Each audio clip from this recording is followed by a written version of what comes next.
This Civic Media podcast is sponsored by UW Organ and Tissue Donation. Organ donations are desperately needed, and now is the right time to become an organ donor. Talk to your family. Get the dot. Save lives. Go to heroicdeed.com.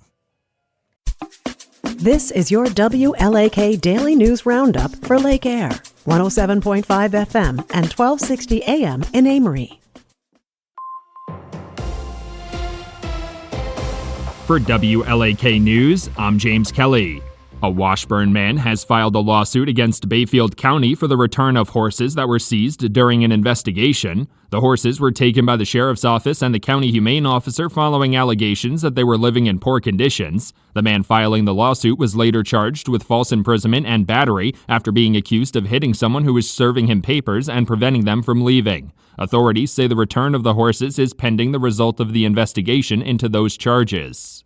City of Duluth and St. Louis County officials are discussing plans to protect the Scandia Cemetery from further erosion. The location of the graveyard next to Lake Superior has caused serious shoreline erosion damage, even leading to some graves being unearthed over the summer. County officials have determined that a $2.5 million retaining wall is needed to protect the rest of the cemetery and plan to ask the state for environmental emergency funding to build it. City officials say the retaining wall would also protect nearby residential properties.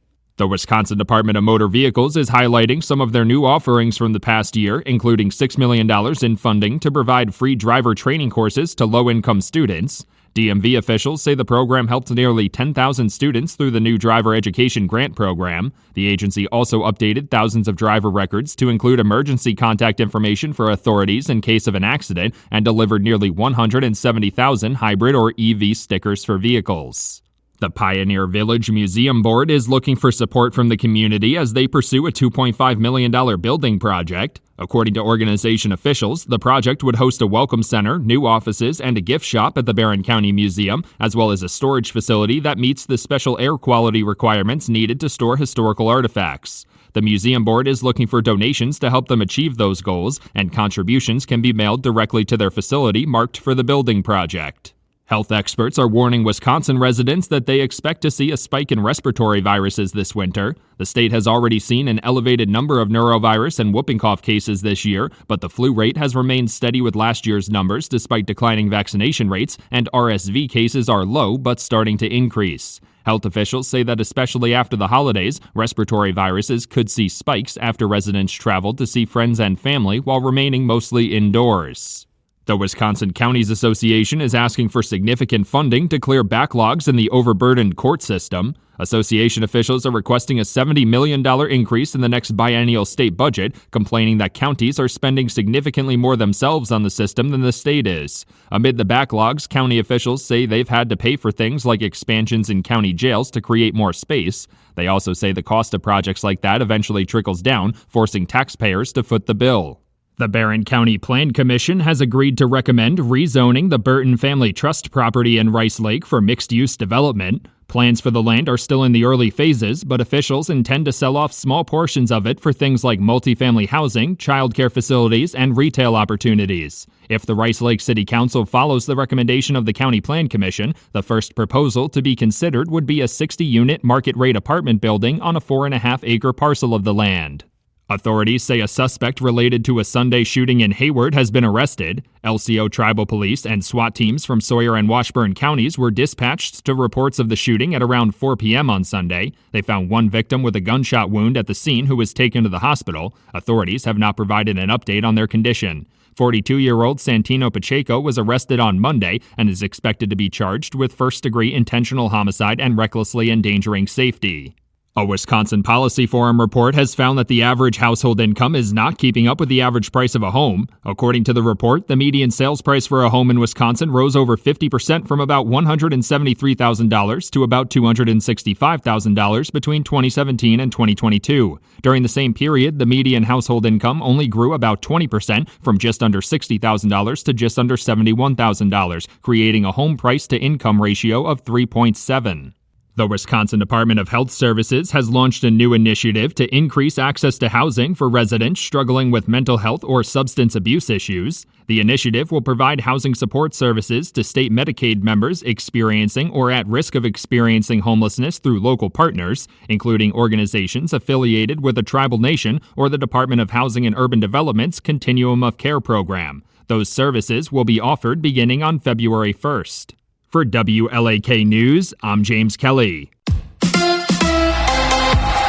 Marquette basketball tonight. Hi, I'm Mike Clemens with sports. Men's college basketball. The Marquette Golden Eagles are on the road in Rhode Island tonight to take on the Providence Friars. Marquette now 11-2 for the season. Head coach Shaka Smart on being ranked 8th in the nation again this week. In sports, it comes down to what color you're wearing, and which side you're on and which perspective you have. What I tell our guys is we're going to control the controllables, and it doesn't change regardless of the results out there. NBA, the Milwaukee Bucks in Chicago against the Bulls. A recap on those games coming up later tonight. NFL, the Packers reviewing the tape of their 27-25 loss to the Vikings Sunday. Packers head coach Matt LaFleur. I thought there was a lot of things within our own control in terms of playing with fundamentals and discipline that we did not do a very good job of, and that was disappointing. It just was sloppy football. That's Packers head coach Matt LaFleur. With sports, I'm Mike Clemens.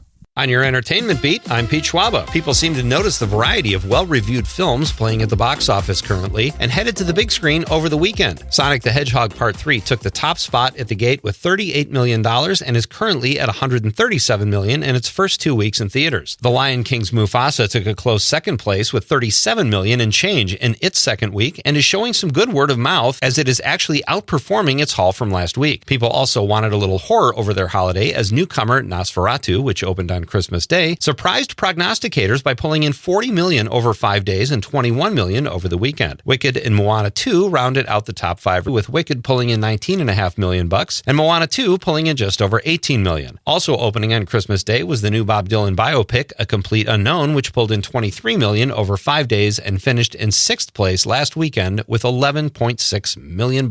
All I wanted was to hold on and live. Those are the words of Gal Gadot, who recently gave birth to her 4th daughter. The drama surrounding the birth was right out of a movie script, as the actress revealed that during the 8th month of her pregnancy, an MRI showed a massive blood clot in her brain. Gadot was rushed into surgery and during the operation gave birth to her daughter Ori. The 39-year-old actress says the name means My Light and that it was appropriate as Hanukkah is a celebration of light and miracles. Golden Globes host Nikki Glaser might have a furrowed brow through this year's broadcast. You can chalk that up to bad timing, as the comedian was planning on getting plastic surgery but had to reschedule once she got the gig. Glaser says she was planning on getting a brow lift, but her agent advised her to wait until after the Golden Globes. Translation? Instead of looking surprised when she reads the nominees, she'll look grumpy. The Golden Globes air Sunday, January 5th on CBS. Former President Jimmy Carter passed away this past weekend at the age of 100. Many remember Carter for his decency, endless service to humankind, which included his involvement with Habitat for Humanity. But what most people don't know is that he was also related to Motown Records founder Berry Gordy. Gordy said that in 1978, his sister Esther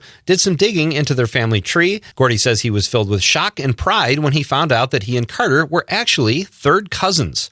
There's as much drama off-screen surrounding actress Blake Lively and actor-director Justin Baldoni as there was on-screen for their film It Ends With Us. Following Lively's lawsuit claiming Baldoni sexually assaulted her and launched a smear campaign against her, Baldoni is filing a countersuit claiming Lively and her team launched a smear campaign against him. Does anything good ever come from a Hollywood smear campaign? Oh yeah, publicity. For more showbiz fun, tune in to Nightlight with me, Pete Schwaba, weeknights from 6 to 8 p.m. on the Civic Media Radio Network. It is going to be cloudy with a few scattered light snow showers possible here today. Our high in the low 30s with wind out of the northwest at around 10 to 20. Tonight we're going to drop down into the upper teens. Tomorrow, mostly cloudy with a high of 22. I'm meteorologist Sean Cable. Currently, it's 26. That's your WLAK Daily News Roundup from Civic Media. Subscribe to this podcast on Spotify, Apple, or wherever you find your podcasts. Find more news at lakeair.radio. The national news cycle never stops, but it can be hard to find news about your local community. Civic Media is dedicated to providing quality local and state news coverage across Wisconsin. With the Civic Media app, you can get notifications about local stories that matter to you and your community. Find the free Civic Media app in your phone's app store and choose notifications from the menu to tell us what kind of news you want to hear about.